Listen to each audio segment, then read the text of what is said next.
विस्तार करें। ये प्रधानमंत्री जी के पास अब कुछ बचा ही नहीं कहने को। वो जान रहे हैं कि इंडिया अलायंस सच्ची में 300 पार कर चुका है और हम लोग जो है सरकार बनाने जा रहे हैं। वो 400 तो छोड़ो, 240 भी लाना उनको लिए मुश्किल पड़ रहा है। तो इसलिए इस तरह का बयान दे रहे हैं। छपरा में जो कहा कि हमारा कोई परिवार नहीं है, जनता ही मेरा परिवार है।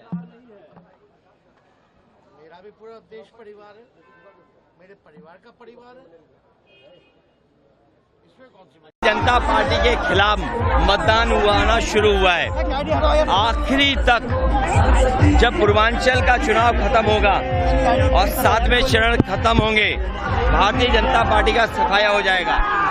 इन्होंने किसान को संकट में डाल दिया, किसान को संकट में डाल दिया। न किसान की आय दोगुनी हुई, न उनकी पैदावार बढ़ाई, न पैदावार की कीमत दे पा रहे हैं और नौजवानों को बड़े पैमाने पर बेरोजगारी के हवाले छोड़ दिया। सोचिए 30 लाख सरकारी नौकरियां दिल्ली में खाली हों, उत्तर प्रदेश की हर परीक्षा रद्द हो गई हो, पेपर लीक कराए। ये पेपर लीक नहीं हुआ है, जो लोग बुलडोजर से डराते हैं उनका पेपर लीक कौन करेगा। ये जानबूझ करके पेपर लीक किया जिससे नौकरी और आरक्षण न देना पड़े। नौकरी तो सबको मिलती, आरक्षण तो एक सीमित लोगों को मिलता है, लेकिन इन्होंने जानबूझ करके नौकरी के साथ खिलवाड़ की है। ये नौकरी नहीं छीनी है इन्होंने नौजवानों का 1/3 जीवन बर्बाद किया, 1/3 जीवन।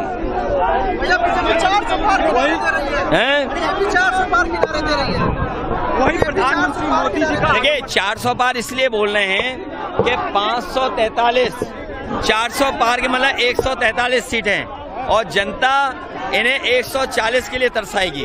वही प्रधानमंत्री मोदी का आगमन आजमगढ़ में हुआ था। उन्होंने जो है एयरपोर्ट को अपना जो है बता रहे, कोई समाजवादी पार्टी दावा करती है कि एयरपोर्ट हमारा। नहीं, देखिए आप सब लोग जानते हैं, पत्रकार साथी हैं, जागरूक हैं।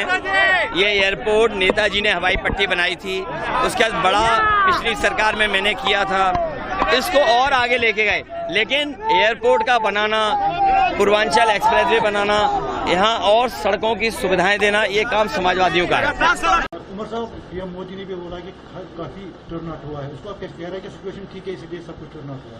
हाँ, तो कितना ठीक है हमें पता है। शुपियां और पहलगाम में जो 2 दिन पहले हुआ उससे हमें पता है ना कितना ठीक है। ये लोगों ने हिम्मत की ना, अपना वोट का हक इस्तेमाल किया।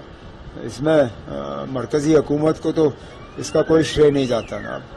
ये तो लोगों ने हिम्मत की और इससे अगर वो 370 के साथ जोड़ना चाहते हैं तो फिर उनको इस बात का जवाब देना होगा कि 1990 से पहले जो इलेक्शन रहे उसमें टर्नआउट इससे ज्यादा रहा, तो वो क्यों रहा फिर? क्या आपको लगता है कि ये लोगों के अंदर ये गुस्सा है इसीलिए इतना वोटर टर्नआउट आ रहा है, क्योंकि जो 5 अगस्त 2019 को फैसला हुआ है तो शायद उसका गुस्सा है इसलिए ऐसा करना? वो भी एक वजह है। दूसरी वजह यह है कि उनकी कहीं सुनवाई नहीं हो रही। मौजूदा यहाँ पे जो हुकूमत है, बेताज बादशाह बैठे हुए हैं साहब। यहाँ किस सरकारी दफ्तर में किसी को घुसने की इजाजत है और घुसने के बाद किसकी सुनवाई होती है?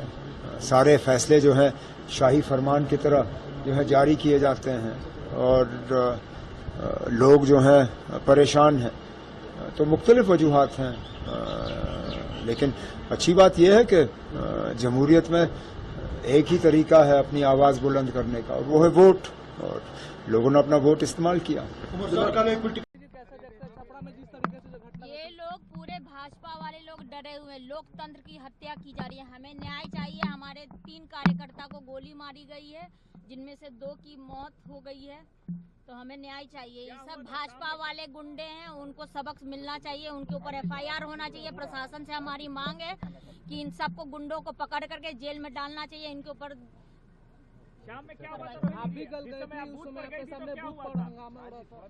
एज अ कैंडिडेट हमको अधिकार है, हर एक बूथ पे आप लोग भी सब कोई थे मेरे साथ। वहाँ पे हम बूथ लूटने गए थे देखने के लिए कि कितना पोलिंग हुआ, क्या हुआ। उसमें से एक ये जो भाजपा वाले जो गुंडे हैं वो बैठे हुए थे अंदर में। उनसे पूछे हम कि आप वोट डाल दिए, तो बोला कि हाँ डाल दिए। तो हमने फिर अंदर क्या करने, आप बाहर निकलिए। उसी पे ये लोग भद्दी मुझे गालियाँ दी गई है। उसके बाद से ये लोग पत्थर, बांस और डंडा लेकर के मेरे ऊपर जानलेवा हमला हुआ है। और उसके बाद से मेरे कार्यकर्ता को आज सुबह मार दिया गया। आपको भी चोट लगी थी क्या? चोट नहीं लगी, लेकिन भद्दी कोई बेटी को भद्दी गाली देगा? कौन दिया उनको अधिकारी? भाजपा वाले गुंडे को। हताशा में है क्या? कौन हताशा में रहेगा? भाजपा वाले हताशा में है। ये देखिए क्या कर रहे हैं ये लोग, गुंडागर्दी पे आ गए हैं, बदनाम कर रहे हैं गोदी मीडिया में कल से। की घटना पे आप क्या कहेंगे? जिस प्रकार से एक कार जो है, पुलिस कमिश्नर को सस्पेंड करिए। उसने आरोपी को बचाने की कोशिश की है।